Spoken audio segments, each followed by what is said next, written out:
Thank you for being here and welcome to Beyond Impossible. Yes.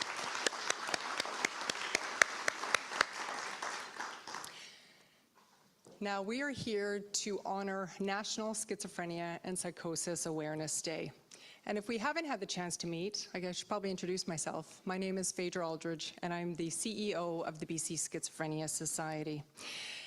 I absolutely love this theater. I have never been here before, but I just have to say how awesome it is. And yeah. And we are here live, but we're also streaming live to lots of people across British Columbia, including the United States, to our friends in California, to our friends in Texas. So thank you so much for being here, whether you're here in person in this beautiful theater or whether you're joining us online. It's just so nice to have you here. Now, before we get into the event, we have to acknowledge that we are on the traditional, ancestral, and unceded territory of the Musqueam, Tsleil-Waututh, and Squamish nations. BCSS continues to work very hard to enhance reconciliation work, both as an organization and as individuals within that organization. And before we get into the heart of our program, there's just a few little housekeeping things. Number one, please remember that darn cell phone. Please remember to turn it off, just so it doesn't vibrate. Photos are welcome, but please don't use any flash. The lights are very bright up here. And please do not record the event. We do have some professional videographers here on site. And if you are looking for a washroom, it's a little bit hard to find, but there are signs. It's just out the door and to the left. And I want to remind everyone today that some of the material we are going to hear today will not be easy. There will be a lot of similarities, but there's also going to be some differences, since every family's journey is unique. Our goal here today is to find those common threads that unite us all and remind us that we are not alone.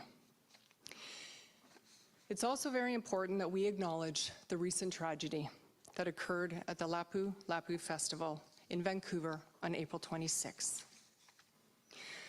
Our deepest condolences go out to the families, the loved ones, and the entire Filipino community. This heartbreaking event affected every single one of us.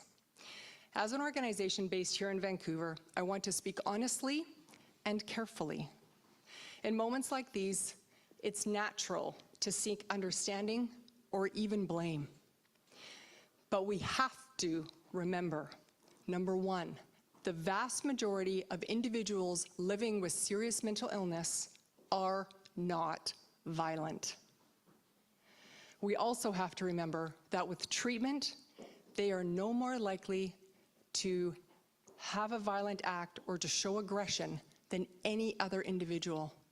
We have to remember that, whether we're speaking publicly, to the media, to our friends, to our loved ones. And despite the best efforts of families, of physicians, of care providers, human behavior can't always be predicted by anyone or anywhere. But what we can do, though, together, is to continue advocating for earlier intervention, for access to treatment, for compassionate care, and ongoing support and involvement. We hold space today for those lives that were impacted, and we reaffirm with our event today that we are united, and we are committed to the work ahead with compassion, with clarity, and with courage. Please join me just for a moment of silence to acknowledge the lives lost, the impact on our entire community, and to remember that we are going to do our best to move forward.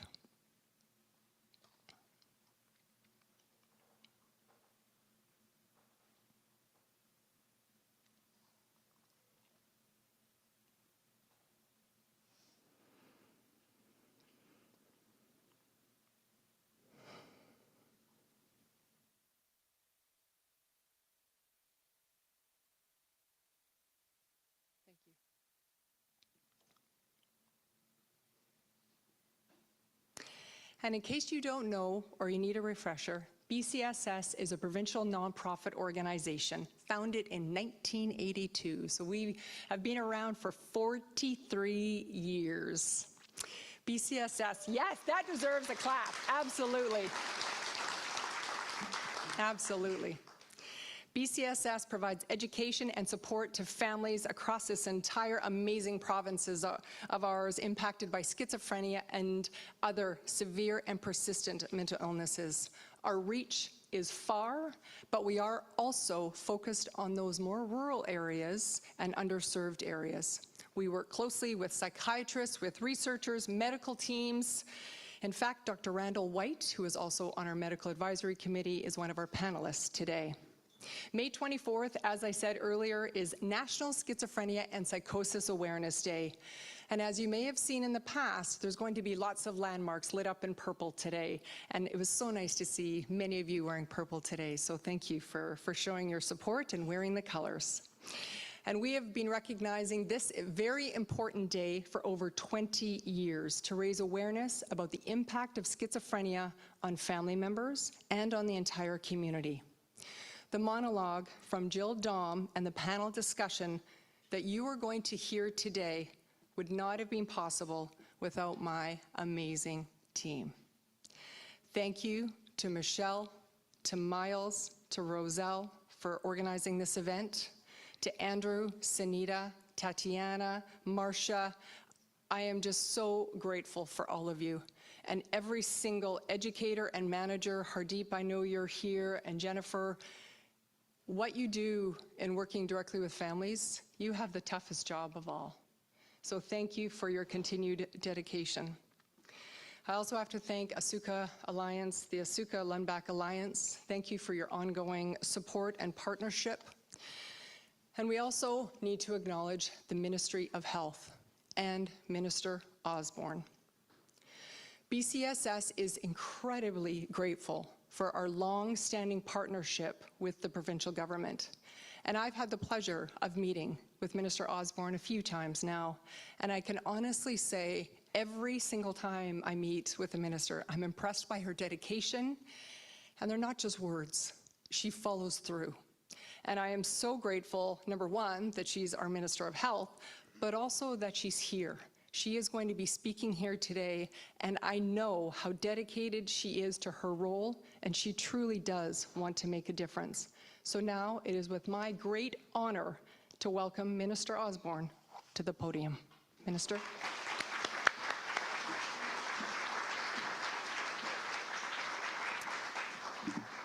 Just adjusting for height. Thank you, Faydra. I can't see you, but thank you so much for your kind words of introduction. I am very humbled to be here and in the presence of all of you and to be able to take part in today's event. And I know that I'm going to learn an incredible amount just by being here to be a witness and to listen with an open heart and an open mind. I want to say thank you so much to the British Columbia Schizophrenia Society for inviting me to be a part of this event. It is an honor and a privilege to be here with my feet on the ground firmly in the territories of the Musqueam, the Squamish, and the Tsleil-Waututh peoples. And I also want to acknowledge the Métis peoples living across our beautiful province of British Columbia. Faydra, as she described, we've had the opportunity to meet a few times now, and I have to say I really did feel an instant connection with Faydra and her team, and being able to hear her story and to understand why this work is so important to everybody engaged with the society. I think it's an incredible testament to what the power of being together to do this work means when you see so many people in the audience. And so welcome to everybody, and welcome to those who are watching from online. This is the way that we build a stronger and more compassionate community. And we need to do that for everybody who is affected by schizophrenia and by mental illnesses. So I want to acknowledge with deep gratitude the work of the BCSS. And that includes the members and the foundation board members, the policy committee members, medical advisory committee members, clinicians, educators, community organizations, everybody who is here today and supporting a very, very special event. The work that you all do is incredibly challenging and at the same time deeply meaningful. It is about creating a space for hope and helping so many people who are living with serious and complex mental illnesses. And I want to pause here specifically to recognize and express gratitude for families and family members who are with us today and who are watching from afar, because you are working tirelessly day in and day out behind the scenes to ensure that the people you love are cared for and are supported. And your strength, your advocacy, your strong voices, your care are all a vital part of the mental health system, and you deserve to be recognized. When someone is living with schizophrenia or another serious mental illness, of course, it doesn't affect just that individual. It impacts parents and siblings, children, partners, entire families. And I know that it can be at times overwhelming, confusing, and it can be incredibly heartbreaking. And yet, despite these challenges, families continue to show up, providing care, learning about medications, coordinating appointments. I mean, you're required to wear so many different hats all at the same time, and we see you. The province has been working hard with partners like the BC Schizophrenia Society to build a more accessible and responsive mental health system. And over the past few years, we have been able to significantly increase funding to expand mental health supports across BC. And together with the BCSS and with provincial health authorities, with the Canadian Mental Health Association, the BC division here, we have expanded access to mental health services, education resources, and family support groups. And we've committed to continuing to fund low and no-cost community counseling services, improving access to culturally safe care, and increasing the number of mental health treatment beds at acute care and tertiary hospitals. But I know that this is not enough. And I know that many of you are managing care alone. You are navigating a very complex system while trying to make the best decisions possible for your family. And that's why we have to continue to do this work to strengthen the integration between health and housing and social supports so that no one falls through the cracks. It's why we're investing in support programs, because we know that mental health recovery happens best when it is community-driven and family-supported. Families are often the first to notice changes, the first to raise concerns, and are the ones who continue to support their loved ones. And we want to ensure that the system and the programs that are here are supporting you in a way that makes it all a little bit easier to manage. Looking ahead, I am hopeful. We are continuing to take steps like expanding early psychosis intervention programs across the province to provide faster help for youth and young adults when symptoms first appear. And we need to continue exploring new ways to support caregivers through our very valued partnership with the BC Schizophrenia Society. And as I said before, I know there is still so much more work to do. And nobody can do this work alone, this work that it takes to support a caring society. And building awareness to lead to understanding and compassionate presence is absolutely vital for each person and their family's individual journey. People who are striving to live life beyond any actual or perceived limitations of their mental illness. And that's why it's so important that we're here today to do this. And I want to thank you again for all being here. You are the heart of this movement. And I want to assure you that I am listening. I want to thank you for your courage and your advocacy and your dedication, and for having me here today. Thank you so much. Wow, like I said, that is exactly why Josie Osborne is the Minister of Health. Minister, thank you so much for your words. We felt it, and we know that we're in this with you. And it takes all of us. It's going to take all of us to make a difference. It's going to take family members. It's going to take community organizations such as BCSS and Pathways. It's going to take financial partnerships. It's going to take the provincial government. It's going to take every single one of us in this room to continue moving forward. And as the minister said, we see you, and we know how hard you as family members work. And now we get to talk about another highlight today, in addition to Minister Osborne being here. Jill Dom and her friend, Jim Cuddy. Jim Cuddy is a solo artist, but we probably know him best for Blue Rodeo. Jim has probably received every single accolade that you could possibly receive as a Canadian artist. He's received 15 Juno Awards, the Order of Canada. He's been inducted into the Canadian Music Hall of Fame, received the Governor General Performing Arts Award, and he has a star on the Walk of Fame. Jim couldn't be here in person, but he recorded something specifically for you and for this event today. Please enjoy.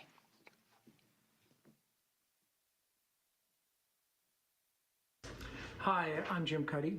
I'm very happy to be joining you virtually to share my song Impossible with you.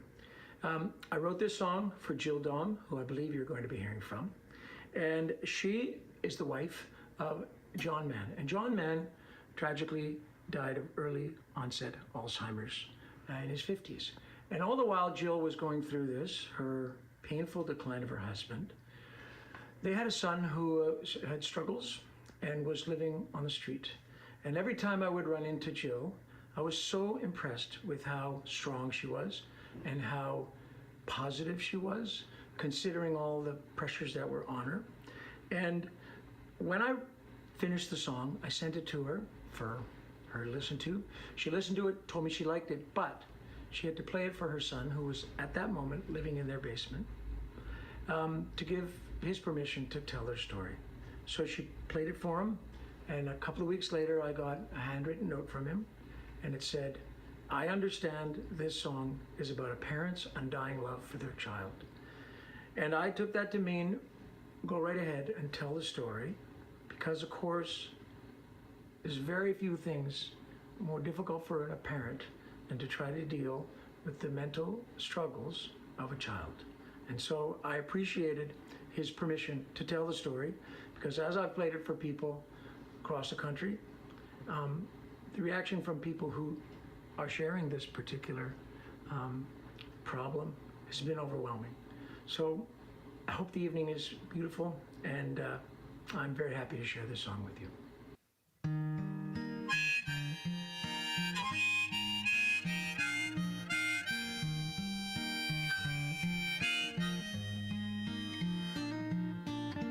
You tell me walk away, impossible, impossible. Say the world will never change, impossible too. It's a lonely road you're walking on, keeps you down on your knees. Give up on you, unlikely, improbable, impossible.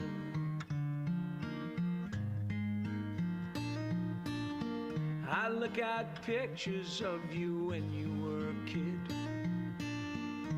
No one ever made me laugh the way you did. Now your darkest nights, they run like a bad dream you once had. Turn my back on you, unlikely, improbable, impossible. Throw the doors and windows wide, chase the ghosts out of this place.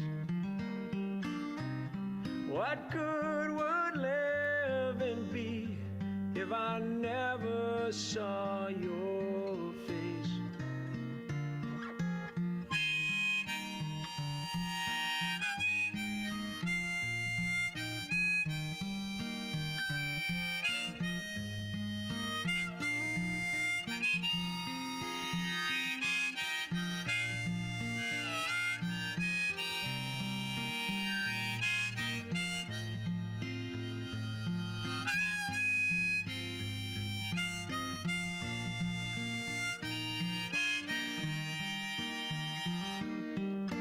Throw the doors and windows shadows white chase the ghosts out of this place. What good would living be if I never saw your face? Go out searching through the shattered beams of light. I wonder where you lay your head down tonight. And I wait here patiently for your heart so open and wild. Give up on you, unlikely, improbable. Turn my back on you, unlikely, improbable. Walk away from you, unlikely, improbable, impossible. Oh, impossible. Oh, impossible.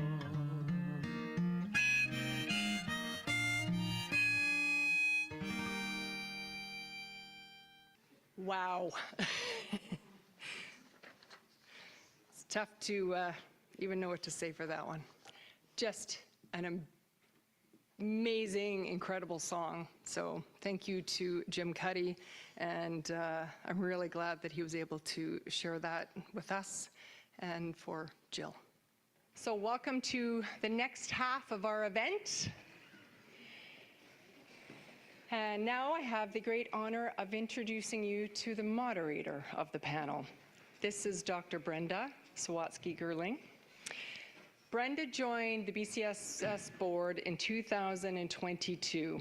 She is an experienced healthcare management and policy consultant with a PhD in ethics and healthcare system improvement. She is involved with research ethics. She's a board member, a researcher, and she's a family member.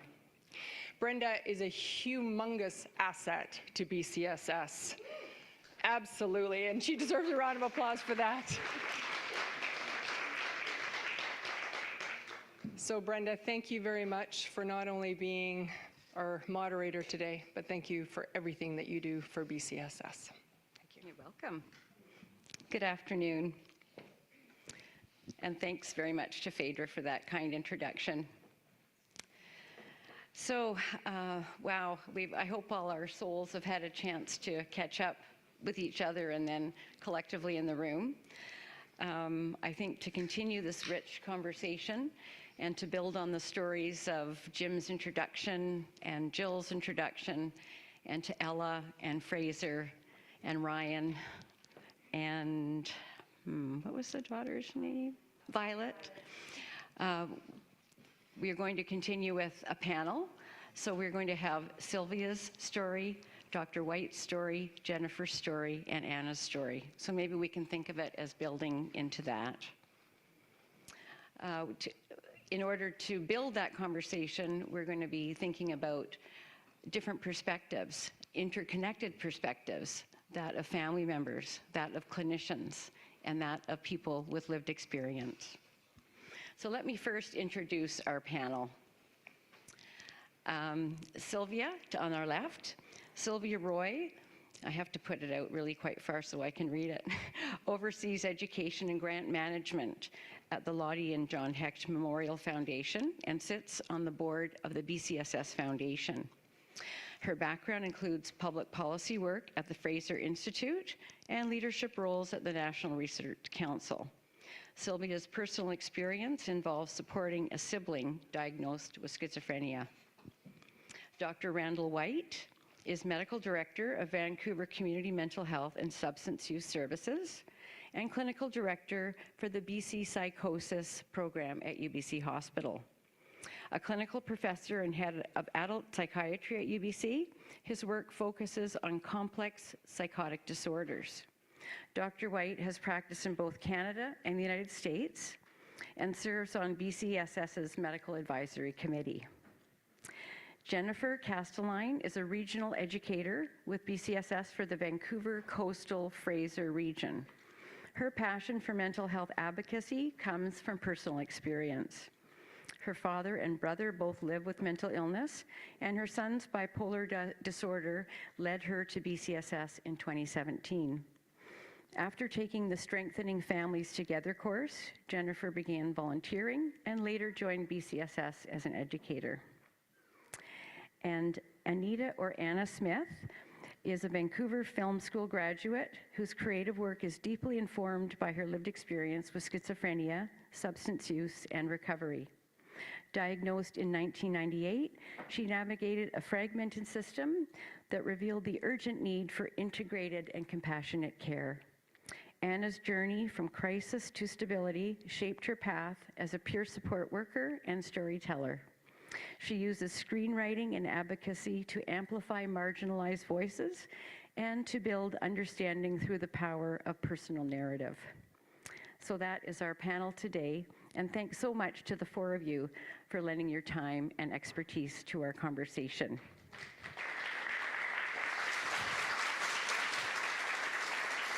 So I'm a bit in the dark when I meander out, but I'll try to be able to be a little bit mobile here so we can build our conversation. So we thought we'd start with a question that all four of you can answer from your different perspective, because we are here today talking about experiences of navigating through stigma and through our stories of strength. So the first question we'll pose is, how does stigma affect you? And I asked in advance if Anna would be able to take this question first. Well, stigma, first of all, put me under the poverty line. So that was the first step. I had to go on a PWD. So stigma prevents me from working a lot, and it affects my self-worth, initially how I felt about myself, and how the word schizophrenia is a very scary word to, my family members, and I was the only one in my family, so it limited my choices, that's for sure. So that's just one piece of it. Right. And anyone else on the panel would like to just chip in, and what does stigma mean to you? Sure. Maybe to start by, when you meet somebody that has cancer, you don't think you're cancerous, or you don't think of that as the illness that leads first. But I think too often when you think about the word schizophrenia or somebody with schizophrenia, it's often referred to as somebody that's schizophrenic. And I think that idea that the disease in this context becomes more of the person can make it harder to come to terms with. It leads as being maybe the first part of what somebody might come to know of that person. As somebody navigating that and going back now 25 years to my sister's first diagnosis, I still feel a little bit uncomfortable speaking publicly. It's not my story to share. I know how it's affected me and my family, but there's still a hesitation in, I know the person separate from the illness of who my sister is, but sometimes I think when you don't know that person, that could be the leading factor. So there's a piece, I think, of wanting to try to protect your loved one from that stigma or that perception. The challenge, and I think the harm that can come from that, is that it can prevent us from seeking out the help, from speaking out about it, finding the people that can actually help you to be a better support for that person. And frankly, it took me 25 years to get there. So I'm grateful for this community for giving me that opportunity. Well, we're certainly on an ongoing journey. I think everyone in this room can, join you in on that process. Dr. White, as someone who made the decision as a medical doctor to focus in the field specialty of psychiatry, what does stigma mean to you? Well, of course, it affects my patients and their families immensely. I realize I'm very privileged. I still want to mention the fact, though, that it's been a while, but I don't think the dynamics has changed that much. When I told professors and others as a medical student that I was interested in psychiatry, I was going to go into psychiatry, I would get sideways glances or, oh, you're so smart, you're so talented, why are you doing that? Even, I had a few people say that to me. So, I don't know how many physicians may have been discouraged at some point from pursuing, psychiatry, and how that could have set our field back even perhaps. But psychiatry has been marked with controversies throughout its history, which I don't have time to get into. So some of that stigma perhaps we've brought upon ourselves, but some of it is the fact that we are treating people with these disorders that are misunderstood and that are, as you've said, frightening sometimes. That's an interesting perspective from the socialization within the field of medicine as well. And Jennifer, what does stigma mean to you? Well, what it means to me, because this goes back a long, long time of dealing with somebody with a mental illness. We didn't even talk, that word stigma wasn't even talked about.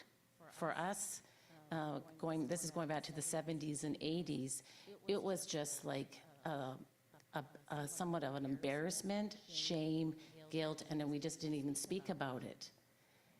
Now, come forward, to 2025. My son and I talk about it all the time, and in his version, he basically just says, Mom, I just want to feel normal. I just want to do the things that every kid out there wants to do.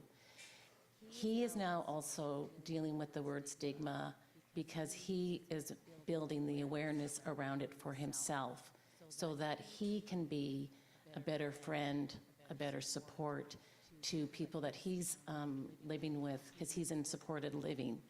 So he shares a little bit about that. So stigma has come a long way in actually just talking about stigma, whereas we ran from it.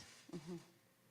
I guess stepping into the light is one expression that Faydra and Jill both describe that process, and part of these conversations helps us all step a little bit further into the light and confront the areas that we're uncomfortable with.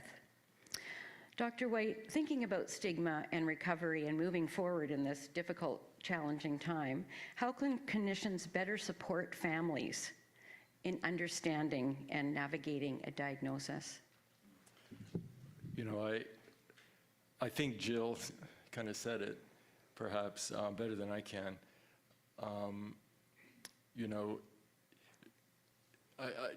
When the diagnosis is first said, I can't imagine, I see it, but still the devastation that both the patient and the families may feel is, it's hard to get past that initially. And once, though, the family is ready, I think it is important to take the time to spend to talk about it and answer the questions. But, as we heard about, the acute care environment, that is pretty difficult for some of us who work in an environment like that to take that time. But I think most of us understand that it's important, but it may not be in the hospital. It may be later in the community, and that's where most of the care is delivered. Most patients spend a relatively short amount of time in the hospital, but in the community, their family can come to their appointments with them. I can call them, talk to them on the phone, et cetera. I think it's going to be over a period of time, and making ourselves available, even if it's just a brief amount of time, over a period of months and years, that can add up. And partnering with organizations like this is crucial, because I can't give all the information and all the answers that are needed, and because my time is limited. So I think relying upon someone or an organization like BCSS is crucial. Thank you. And I just want to point out that you use the word time number of times, and in different ways. First of all, the time that the very time is a resource, and when someone is in the hospital, clinicians have very little time to allocate to each patient, and you're kind of going between things. So time on that perspective, people's time that you have in a certain moment, and then also time chronologically. So the time of illness, the time of recovery, the time, during our lifetimes, and things do change. And so we consider that, both of those elements. Sylvia, what advice would you give to other siblings who are starting this journey?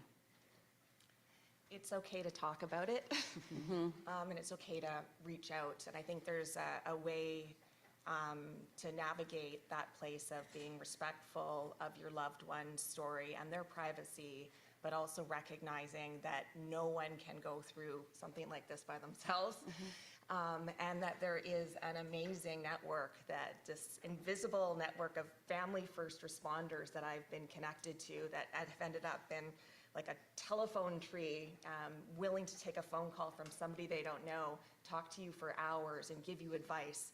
And there's so many people out there, separate even from the formal healthcare system, that are able to advise and help, and they are so willing and able and willing to do that. So reach out and find a way to it's okay to talk about it, and you have a story in here as well, and you can acknowledge that it's impacting you in a different way, and there's ways that you can tap into those resources to be a better sibling. Okay, thank you. Anna, how has your understanding of yourself changed over time? Well, I think the journey I've been through, I built a backbone. I built some strength. I built some resilience. I have skills.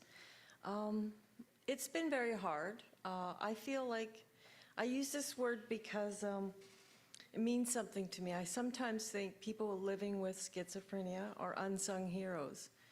They don't know how much we go through it between our two ears. And, we see a lot of darkness. We see all kinds of things. And we are still out here, like myself, I'm a peer worker.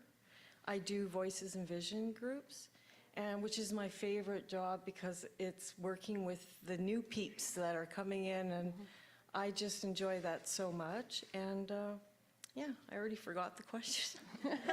Well, your understanding of yourself, I think you moving to someone maybe initially, maybe, can I say, put words in your mouth, when people come to you for the first time and they're scared and confused, and you're able to provide as a guide from your own experience, through the it's business a group. great opportunity to help the newly diagnosed, because when you're first diagnosed, you don't know what is going on or how to navigate, and you meet some peeps online, on Zoom, sometimes they call in, and it's so wonderful to let them know that they're not alone, and we've been through it too, so it's a great experience. This feeling of alone and being isolated, and then moving into connection with others that have similar experiences, and maybe are a little bit further down the line, can help.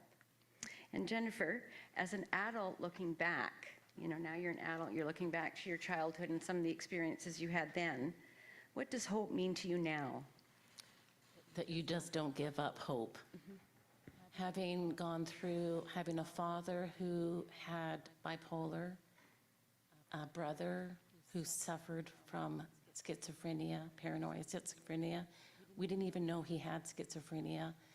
Seeing the halls of Riverview back in the 80s, and he made a decision to end his life. Compared to now, this hope is in the core of my beingness. And when my son was first diagnosed with his bipolar, I knew that I was not going to take a back seat to mental illness any longer. We had swept it under the carpet growing up as a young adult. We feared it. We didn't know anything about it, and it was just we were not informed.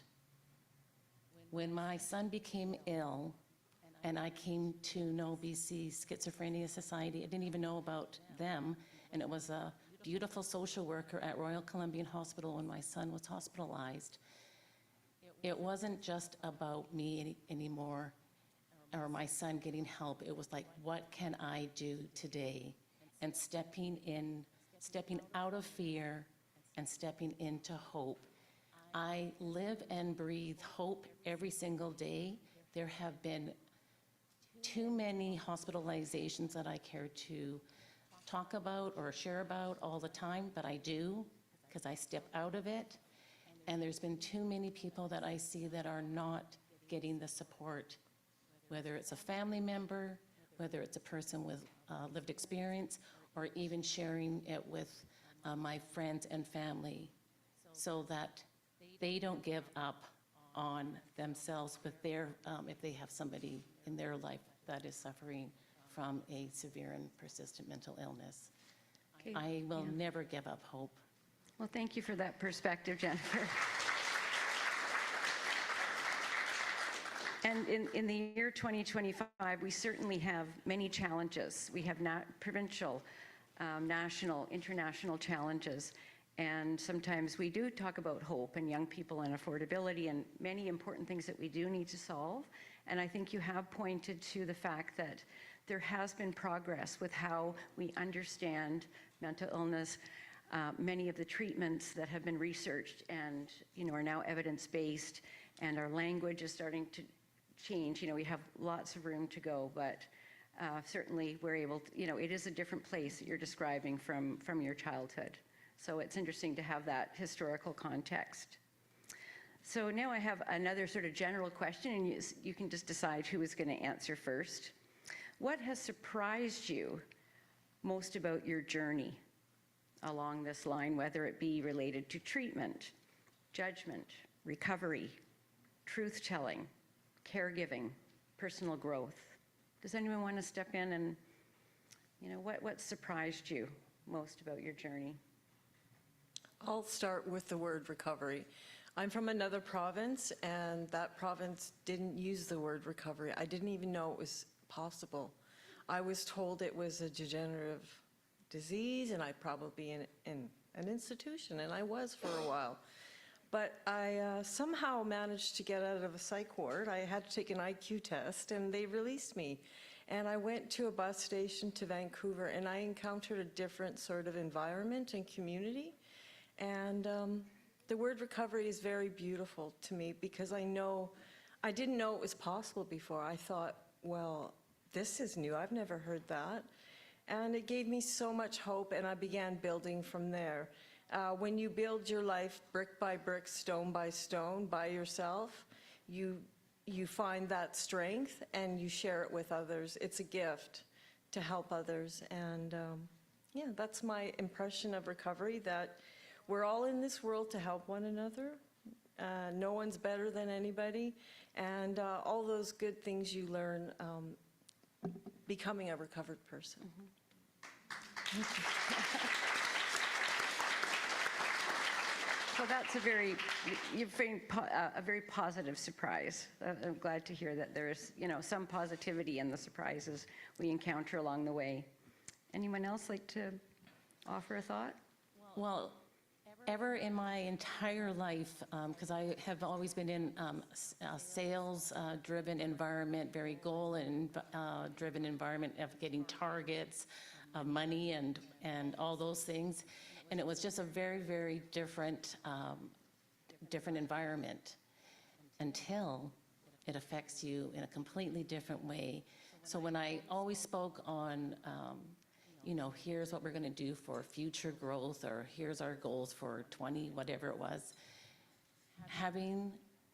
stepping into the world of mental illness, mental health, recovery, talking about stigma, talking about communication in this aspect was something that I never, ever thought this was going to be somebody that I would do. And I think when I stepped out of myself and realized that I, as a single mom, could actually have some influence, could actually have something to say, and could have some positive effect around all this, that what I went through mattered in this world, because people do matter, and my son mattered. And once I discovered that I had this ability to communicate in a way that, just a regular girl growing up in Vancouver, that we have the power that is positive in order to make change. Okay. So I felt I was part of that. So power and empowerment as a result of a journey that you maybe, wouldn't have signed out for at the outset, but now you can really make a difference for others. Okay, Sylvia? Maybe I'll just say, I had a recent conversation with a friend who knew me more in a policy wonk behind the scenes capacity, and was hearing me talking about some of the things that are involved in seeking care, dealing with police, dealing with hospitals, doctors, administrators, and some of the things. He looked at me surprised. He said, "Sylvia, you've become an activist." And I think that that's been a big surprise to me, in the sense that you can't see somebody that you love go through some of the things that are associated with the illness and think that they've gone to the doctor, they've been given a pill, they're taken care of. It's constant, it's ongoing, and you have to advocate for your loved one. You've got to call back, you've got to be annoying, you've got to chase down the resources, you can't go away, and you can't, to seek it out. And I think that's just when, actually probably with any illness, but maybe more so with these kind of illnesses, you have to be an activist for your loved one. Okay, thank you.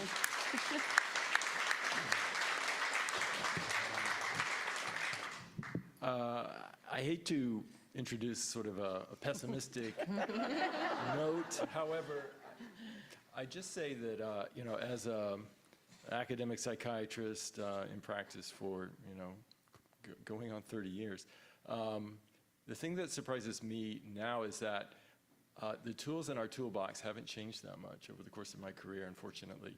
I'm using some of the same treatments and medications that I learned about in my training. And I, had hoped that we'd be at a more advanced state in psychiatry than we are now. There is a new treatment, a medication that's been introduced in the United States. We'll see when Health Canada approves it, or when it's even, when the company that's marketing it even brings it to our regulator for approval. But in any event, that gives me a bit of hope. It's a new mechanism of action for this particular medication compared to the medications that we are using now for the most part. So that's kind of the most exciting development on the horizon in terms of, treating severe mental illness. Okay, well, that's a little bit back to some of the challenges that we all face. And yeah, so that's an interesting reflection. There's so much focus on machine learning and artificial intelligence, and yet our human brains are still so complex, and we have so much to learn there. So hopefully, funders and regulators will, and scientists can continue to work on that. Now I'm just thinking, where should we go from here? Anna, I'd like to ask you a question. If you could tell us about a moment when you felt particularly seen or heard through this journey. Oh, okay. Through peer incentive programs. Most of us exist on PWD. If you don't know, that's persons with disabilities. But we have an income bracket we can make on top of that. So through peer incentives, I became who I am today. I would not be who I am today if it wasn't for peer support. So, for example, thank you. It's my first job that I got out in the city of Vancouver was working for the Kettle, and I set up the coffee cups, and I made the coffee, and I put out the snacks, and I got $60 a month. To you, that means probably not very much, but for me, that was my phone. I could call my mother and talk to her. And so these peer incentives really help us out. They teach us the skills. They give us the knowledge. They get a chance. So the game changer for me was becoming a peer support, particularly one mental health team that I worked at for 8 years. They mentored me and treated me so well. And working with staff that's healthy, it's like, you see them eat vegetables, and I'm like, wow, you guys are really pretty advanced. For me, like I used to eat at McDonald's every day, and I see all these healthy workers, and I'm part of, like they go jogging at lunch hour, and I'm like, wow, you guys, you got it going on. So it was just mentorship and just learning as I go, and being patient with myself. Okay. So you extended your community and your openness to identify with different ways of being and moving through the world. Yeah, exactly. Wonderful. Jennifer, I have a question. How did you learn to separate your parent from their illness? So separating from when I was growing up. Yes, sorry, that's what I'm referring to, that part. So how I would separate, I would, with my father, it's all we are looking for as young, as kids, as teenagers, is acceptance and love. And when that wasn't apparent because my dad was in the hospital or he did not come home, we would say he would check out. And how I would kind of isolate that is just that he was off somewhere doing his thing, because he lived all over the States. I have no idea how this man actually survived. We would just hear of these stories, his travel stories. So my mom was faced, and this is back in the 70s, so now even talking about the word stigma, with 5 children and a husband who wasn't, financially supporting this family. And it was really a tough one for me because I did not understand any of the illness at all. We didn't even know about the illness. We just thought he would just check out, or it was, the word we used to use was a cop-out from working and providing for his family. But as I got older, and as we got to know that this terminology they used back in the day was called manic depressive, I could finally start to understand that he had limited resources or even the ability to work. And not that it was accepted, because it took me a long time to accept that piece of somebody that could not financially support their family. Now today, as I look back and as I got older with my dad, he was stable. I never saw him go into psychosis, so we never saw that piece. I think it was shielded from us. But I grew to he was a character. So my maiden name was Gillis, so his nickname was Bill the Thrill Gillis, so that can take many ways. But he had charisma, he had this personality. My friends would all say to him, wow, this guy is, pretty amazing. They didn't know that he had this illness. Right, and now you understand it. And now I in full. understand it. Okay. But all through the years, now I totally have complete empathy. I knew that. I know he loved me. He just maybe wasn't always there, but I know in my heart and soul, when he gave me away at the altar when I got married, it was probably one of the best moments of my life with my dad, because he walked me down the aisle. Never did I ever thought or dream that that was going to be a reality. Oh, thank you. That's a lovely image of the walking down the aisle. So I know I have so many questions I'd love to ask of all of you, but we do have to wrap up the panel and move it to the next section. So I'm going to ask, maybe I'll start with you, Sylvia, you're on the end. Just wrap up with a final comment about what gives you hope for the future, for you or for someone that you love.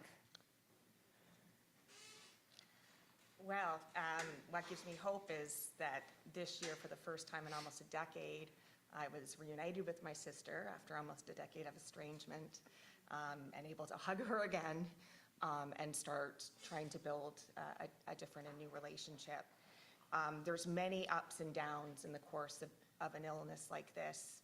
There's many dark days where it literally will feel impossible, that you may never see your loved one again, that you may never be able to engage with them again. And again, it can happen. It was beyond, I hadn't really thought that day would come for me. And again, you never know what the future holds, but I'm gonna hold on to that, that it is possible, and just, do whatever I can to hold on to that and hope for that. And there's always hope.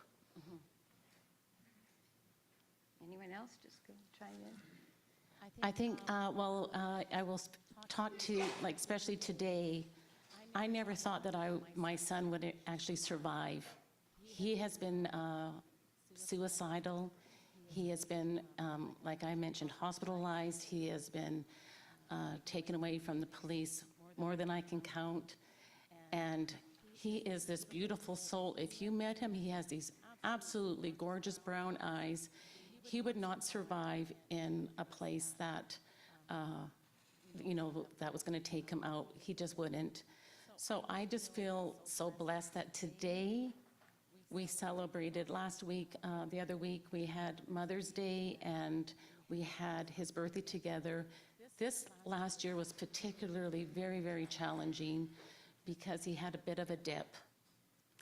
But he got support, and his dad also came in and helped and supported, and he realized now the importance of what this illness stands for. And I don't think I would be here today to say anything differently, that I won't give up. And I know he's battling. He would say to me, Mom, my brain feels tortured. But he's getting up, he is doing the work. He's on his way to Victoria right now. He's helping with the band. They have a little gig tonight in Victoria. Like I said, I did not think he was going to even be alive today, and he is here. Thank you. I'll say something about hope. Yes, please. Hope springs eternal, and I demand it as a permanent part of my life. I feel without hope, I almost never made it. There's been times I've done things that have endangered myself, and I think hope is a gift that I have inside me. My life is proof of it, and I'm glad that I never succeeded in any kind of, self-harm, and that I'm still around today. And hope is for me to show my daughter. There's a reason why I cleaned up, is because I had a child, and I did not want her worrying about her birth mother wandering around Vancouver. So I live my life just as an example to others, because it's so important. Once you have a child, you want them to see you're doing well, because they worry. And so hope springs eternal, and it's a permanent fixture in my life. Okay, thank you. Dr. White? I find it hopeful that we have public, dialogues like this, and that, even though the stigma is still significant, I think that there has been some reduction, some breakthrough in that over the course of my career, and that there's more willingness to, have frank discussions about severe mental illness and other mental illnesses. Young people, I think, are willing to ask for help and intervention,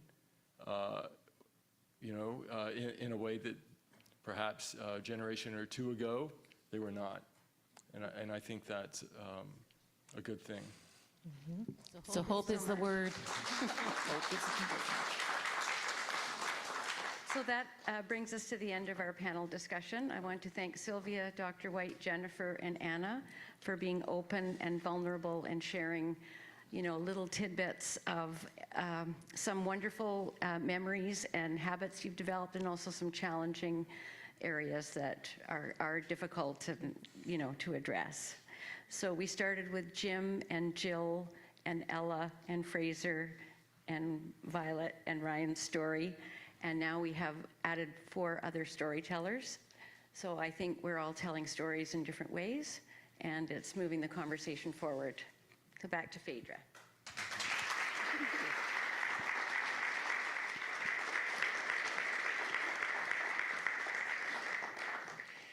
Brenda, thank you so much for moderating. And Anna, thank you so much for your vulnerability. Thank you for sharing. Thank you for being here. And you are a sign of hope. Thank you. So thank you for being here.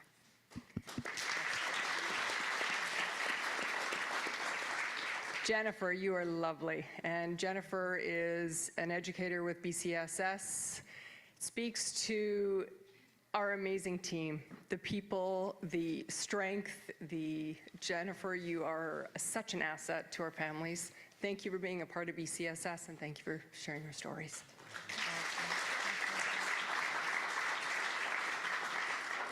Dr. White is somebody that I lean on quite heavily. He is, like I said, part of our medical advisory committee. Dr. White is not only a psychiatrist, an academic researcher, he's also somebody you truly can count on. The fact that he's spending his Saturday afternoon sharing his story, sharing his insight, speaks to the man that he is. Dr. White, thank you for everything you do.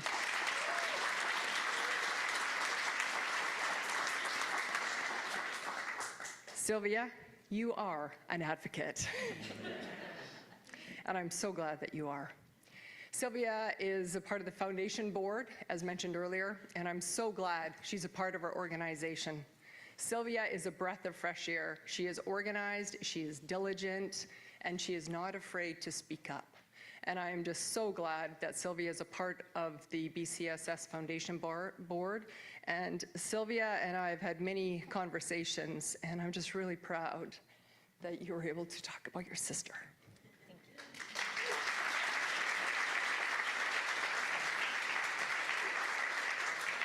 Wow, what an amazing, amazing event. But we're not done yet. We're not done yet. So panelists, you're welcome to sit down if you want. You're welcome to leave the stage. And while you're doing so, now I'd like you to meet a friend of ours. He's going to be on the screen. His name is Stephen Lathrop. Stephen also has lived experience. He has schizophrenia. He was diagnosed with schizophrenia as a child. Many of you may recognize Stephen's voice because he was on our podcast last season. Stephen has a very, very popular YouTube channel called Surviving Schizophrenia. He was here in the spring, and I was able to meet up with Stephen, but he has a very special message to share with you here today. Here's Stephen. And today, I guess my message would be a message not necessarily just of hope, but to know that things can and will get better. I went through a very dark time for a long while, many years. And I thought my life was over for a while. I thought my life would never get better. I thought schizophrenia was going to destroy me. But I survived. I've continued on, and I've realized it is definitely possible to not just survive schizophrenia, but to live a good, fulfilling, happy life with it. And I just want all of you to know that it is possible to live well with schizophrenia, to survive schizophrenia, to move on and move past your schizophrenia. I have with my channel. I didn't expect that before, but that just happened. And that's because I held on, I persevered, and I continued. I know you can too.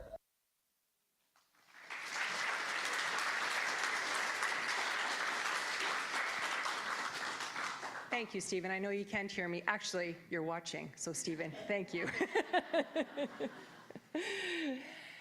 So we are coming to the end of our formal part of our event today. But I just want to remind you that there is going to be a recording of today's event. So if you'd like to watch it again, if you missed some parts through your tears, or if you'd like to share it with somebody, please know that there will be a recording on the BCSS website. And if you'd like to stick around, we'd love to talk to you after. There's going to be more cookies and coffee and tea, etc. in the lobby, and there's going to be a few activities out there for you as well. And one of the very first questions that we asked the panelists was, how does stigma affect you? And now we'd love to hear from you. So each of you, I'm asking you, how does stigma affect you? We would love for you to post your answers. We have a purple poster out there, and I would love for you to post your answers, and we're going to take a photograph of it at the end. We would love to hear your answers. And if you haven't become a member of BCSS yet, please do. It provides you with information.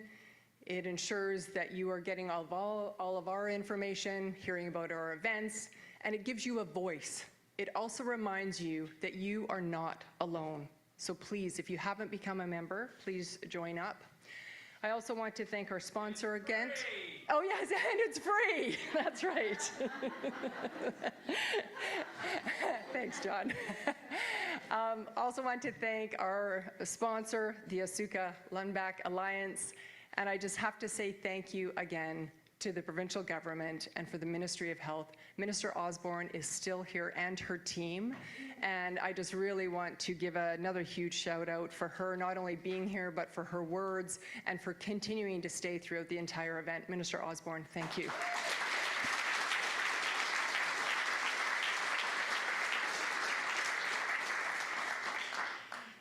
And finally, my deepest gratitude to the families who show up every single day with love and strength, to the clinicians who walk alongside our families, and to the entire BCSS team who gives so much. If I could pay you $1 million each, I would.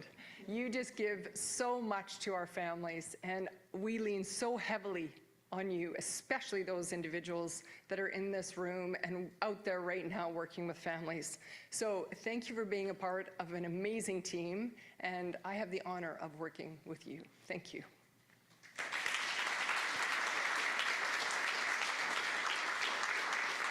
And of course, I have to mention the board of directors that I also have the honor of working alongside with.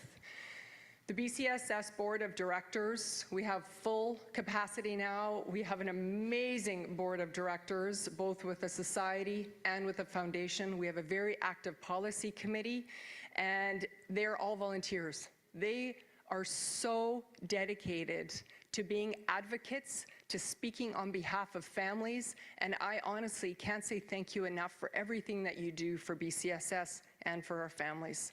Thank you to all the board members.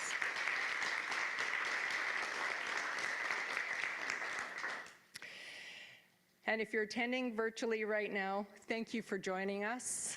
I know it makes it difficult when you can't be in the room and feel the energy, but I hope you could. I hope you could feel the support in this room and feel the virtual hug that we're sending out to you right now.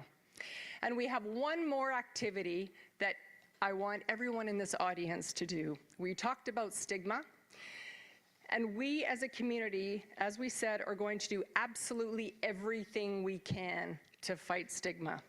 So, together, I want you to remember, we can help each other. Together, we can make an impact. And together, we are stronger than stigma. And now this is where you come in. You get to repeat those words with me. Are you ready? Together, we can help each other. Together, we can make an impact.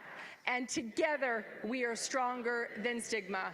And if you were able to stand up, we're going to do that one more time. So stand up one more time, and then I'll see you in the lobby. Here we go.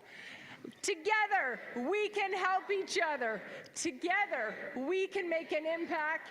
And together, we are stronger than stigma. Thank you to all of you.